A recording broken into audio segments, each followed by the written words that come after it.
Welcome to day 33 of 60 Days of Inspiration with Kathleen Gonzalez, and we're studying Living the Sacred Yes, Affirmations for Action by the Reverend Deborah L. Johnson.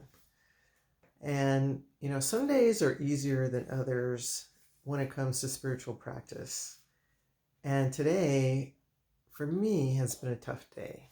And I first read this in preparation for sharing, and I'm like, it was tough. It was tough to take in. And I thought about changing it, and I thought, no, it's the next one in the book. I'm going through the book, and there's always a reason. There's no accidents, right? So I'm going to tough it out because there's so much going on right now. It's June 2nd, 2020. And we're under lockdown, or not, I wouldn't call it lockdown, it's curfew. It just feels like things are just opening up, and so it's a challenging time. It's a challenging time, and everyone's trying to figure out how to support each other. So hopefully this will be some way of supporting that I can offer. My soul is restored. The Lord is my shepherd, and I want for nothing. I am led to green pastures and still waters. My soul is restored. My cup runs over with goodness and mercy. I live not by my own might, but by the grace of God. The weight of the world is not on my shoulders. I don't have to figure everything out. I know that God's love and infinite supply constantly manifest in my life. Spirit plans for me are better than what I could create myself. I place all of my affairs in the hands of pure spirit. With faith and confidence, I lean on the everlasting arms.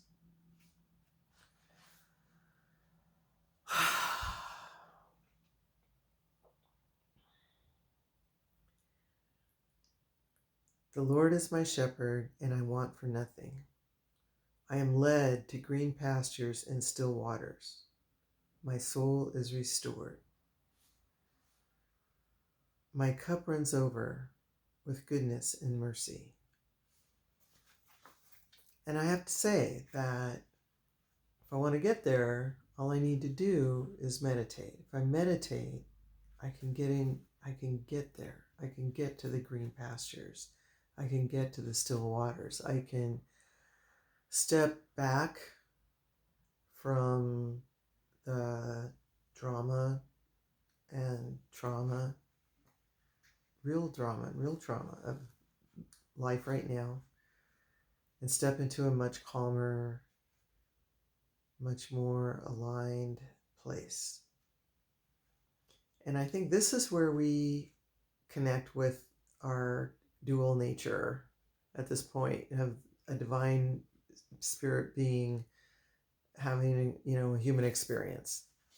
Because the human part of us is like freaking out. So many things are happening right now. There's so much uncertainty, so much fear circulating the world right now. So many things are unstable, and so many an unknown, that we're just in this sort of pressure cooker of anxiety. And potentially the only way that we can take a break from that is through prayer and meditation.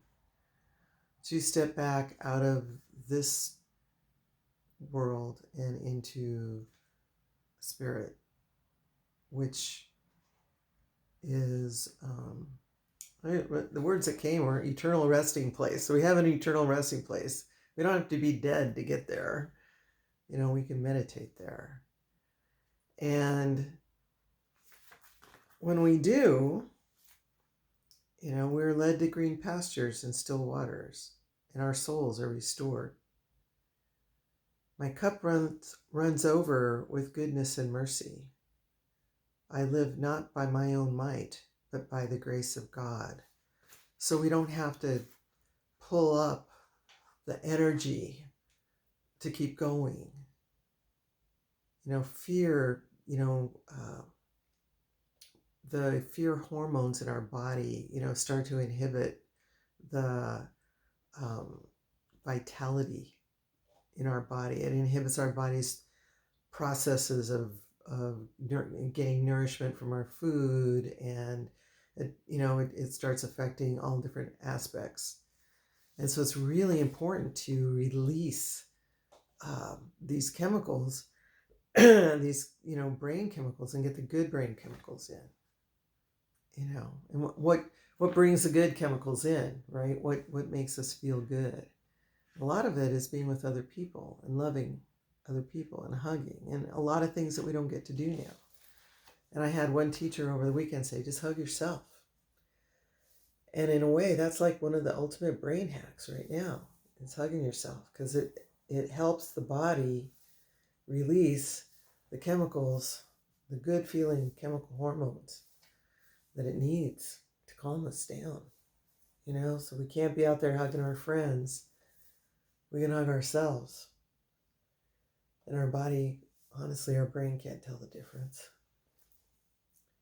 And he was saying that you need, 9 hugs to survive and 17 hugs to thrive. That's just one tool. The weight of the world is not on my shoulders. I don't have to figure everything out. Thank goodness. Because we can't figure everything out. All we have control over is us. And all we can do is take the best care of ourselves that we can. And the very first thing is to get out of fear. Really, the first thing is to get out of fear for even a minute. Do the hug thing. Really. Whatever it is to get that brain back on track and get those good feeling hormones going through our body so we can relax and let go of the fear and anxiety and restore our energy and our capacity to come up with creative solutions. I won't even say solutions, creative ideas and inspirations. I don't have to figure everything out. I know that God's love and infinite supply constantly manifest in my life. So there is a place in spirit where there just aren't any limitations. And if we can commune with that place through prayer, through meditation, through contemplation, however we do it, often it's been through service, and if that avenue isn't open to you right now, then you might have to turn to another avenue. But it really is service, taking care of ourselves so that we are in 100%. If we're in our 100%, we can contribute. If we're in 50%, we can't contribute. If we're in fear, we've lost our entire capability of being creative. We're not going to be able to think of anything. We're just going to be in fight, flight, or freeze. And none of those options contributes to the betterment of the whole. So we contribute to the betterment of ourselves, and that process contributes to the betterment of the whole. And then we can come together as whole people and follow whatever inspiration we've been given in the process of getting whole. Spirit's plans for me are better than what I could create myself. I place all of my affairs in the hands of Spirit. With faith and confidence, I lean on the everlasting arms. And Joe reminds me of Joe Dispenza, because he does all this brain research and meditation research. And what he's found is that if you, and this is not a new thing, but he's scientifically proven it now, that if you imagine something that you want, or some situation you want, or some way of things being, and you really meditate on it, I mean, you get in it, you visualize it, and you bring up feelings, what that's going to feel like. And then you let it go. So you determine the what you want, and you release the how it's going to happen. You give it to the universe. And he said it's going to show up, and it's always going to be a surprise. If it's not a surprise, you didn't let go. You went the control route, the ego route. But if you honestly had that vision, you had that feeling, and you let it go, it will come as a surprise. And then you know for sure that it's coming from spirit, from the universe, because it's a surprise. And we just have to be willing to accept our surprises and move with them. And think, it's a surprise. That means it's good. It's better than I could have imagined. Things happen that I could never have orchestrated. How many times has that happened to you that it's just out of the clear blue, something happens that you could have never orchestrated on your own? Like somebody shows up that you talk to them, and then they know someone, and they connect you up over here, and before you know it, this thing you've been trying to do forever is happening because of a random series of very unrelated events. That's spirit working. And that's how things can change in a big and a fast way, is for us to take care of ourselves, put out what we want, get that feeling, that good feeling of what it's going to be like, and then give it to spirit and say, I did my job, you do yours, right? And then when it comes, embrace it. Embrace it. And so our job is to pull ourselves out of the fear and into what do we want to create? What can we create out of this? What are the lessons here that we don't forget? We don't not acknowledge that all this is coming down. We acknowledge that people are oppressed. We acknowledge racism. We acknowledge poverty. We acknowledge privilege. We acknowledge that our political and economic systems aren't working right now.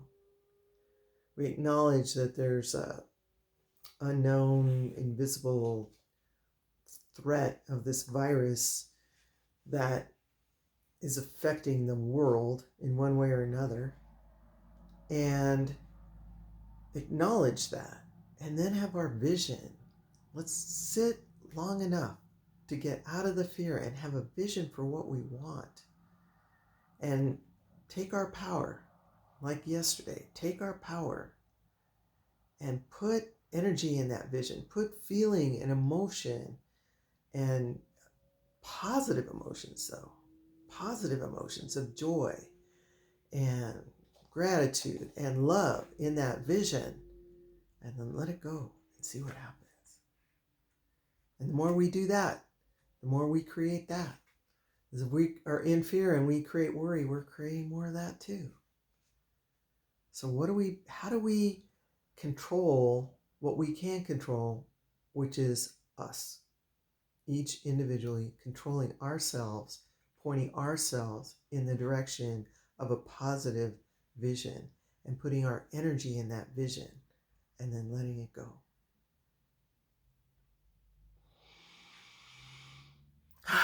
Well, I think I've talked myself into something good here, and I'm going to go do that. I'll see you tomorrow.